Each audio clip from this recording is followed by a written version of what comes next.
When he was 28 years old, he opened his own office as Archimedes Russell Architect. He volunteered as a professor in the first school of architecture at Syracuse. He did Krause College, which is a magnificent building that sets the skyline of the campus off so beautifully. And he also did the first library, which is now the Tolley Humanities Building.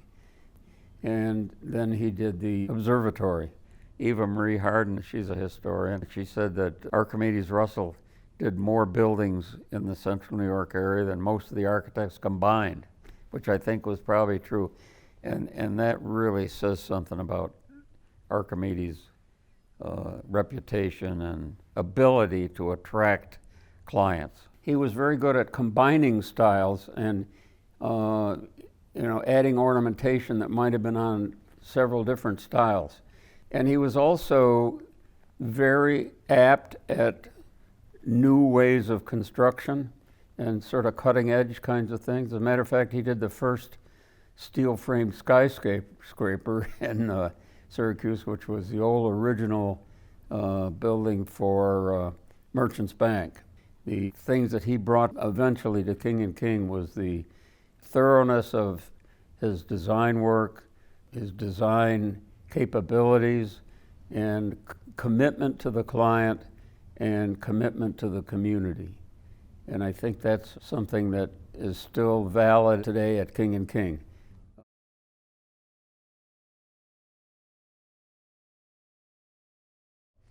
He was a very pleasant guy to know. Of course, the education of architects in those days was by apprenticeship, and that's how my grandfather learned it. That's how Archimedes learned it. And there weren't any schools in those days. Both Archimedes and Melvin had similar dreams when they were young people. And I think Archimedes apprenticed early on to a sign painter or a wagon maker at 13 years old. And that was how you learned a trade. And it's interesting because my grandfather obviously had the similar yearning to be an architect. Now, where he got that from, I'll never know, but he was very successful at it. The way he became Russell's partner was he was what today we would call a project architect on the Onondaga County Courthouse, which is a magnificent building. I guess Russell thought a lot of him and didn't want to lose him, so he made him a partner. He was a fantastic guy and had great ideas, and he had a philosophy of service to the client that was unequaled. The Depression, my grandfather and my dad were the only people in the office. They were sitting around the office waiting for the phone to ring, and it didn't ring. But then finally the Depression got over, Prohibition was repealed, 1933, and the phone rang, and they did the Rainbow Lounge in the Hotel Syracuse. My dad said, I think the fee on the Rainbow Lounge was, as I remember, $3,000.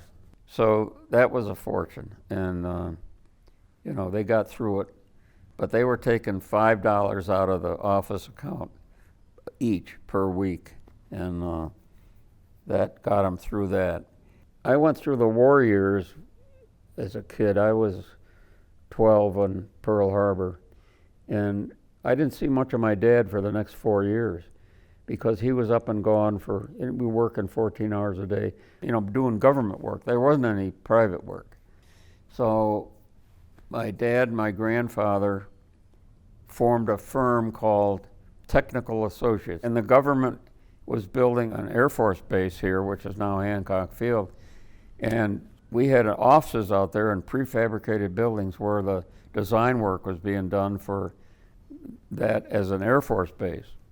And we also did the Rome Army Air Base, did all the infrastructure and the runways and hangars and stuff. So that stuff was all being done, but it was being done like in 18-hour days. I mean, people were working day and night to get these things done. And so that's what you did, or you didn't do anything. And so Technical Associates did all that kind of stuff. They were a year apart in age, and as kids they grew up together. So they were part of a close family. They were not alike. Curtis was kind of a mild guy. My father was a little more explosive, you might say.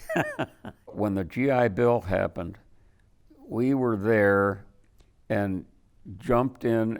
We were almost the buildings and grounds department of the university. They didn't have any. We were very sensitive to budgets. We were sensitive to time, and we performed. And that's what really made the university. Bill Tolley said, you guys are fantastic, because he said we couldn't have done it without you. And, they might have been able to, but he didn't believe it. So the chancellor said to my dad, he said, Harry, you're a brick, because he was, so on top of the detail of trying to get this project done for the money. And some of the things that I remember him saying, he said, the money is soon forgotten. It's what you got when you end up. So I worked with Curtis a lot early on, which was good because he wasn't my father. So I did a lot of work for Niagara Mohawk. I did the service center out on 7th North Street, did 3 buildings out there. And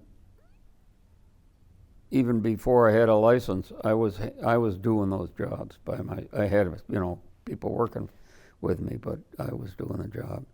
And I remember I was sitting in a meeting at Niagara Mohawk when a call came in from my office saying that I'd passed the exam. Well, I was about a foot off the floor. I was strongly influenced by my grandfather and my dad. I just couldn't imagine being anything else. My feeling about the firm was, if we're going to grow, and I think we are, it's not going to be me and the staff. It's going to be me and some partners in the staff.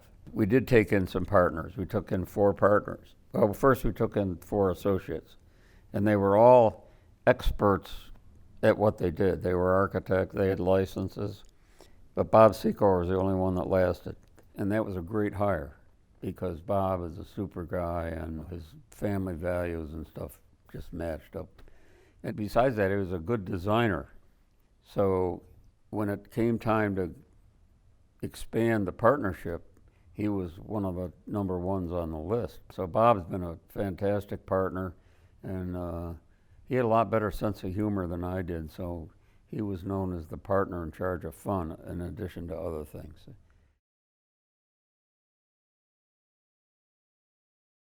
Bird is a very close to my heart because I was the project architect. And as a matter of fact, first 20 years after I got out of the Navy, I spent on the campus.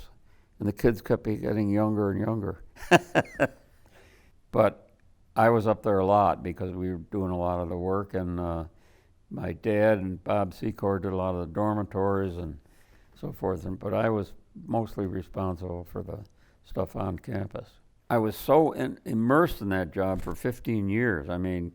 Before it even started to take shape. The programming and the process that we went through to get there. I did the physics building, the geology building, the engineering building, H.B. Krause, and we renovated probably every building on campus, or did something. There was probably 50 jobs that we did. And it starts way back with Krause College. It would be interesting for me to even ask Jim and Pete, how did they decide to be architects? No pressure. I put no pressure. In fact, I think Pete almost went over to the dark side and engineered. I hired Dave Johnson and Kirk Narberg when Kirk had just done his undergraduate degree at Cornell and was up here doing his master's. So I hired those 2 guys, and then later on they became partners. But they had the look of eagles. I'd hired a lot of people, and I got to know what to look for. They're cutting edge. That's what they want to be, and that's what they are. They're not just, designing buildings in the old-fashioned way. It's amazing to me to see it. And I'm so proud of what they're doing. They didn't ask me.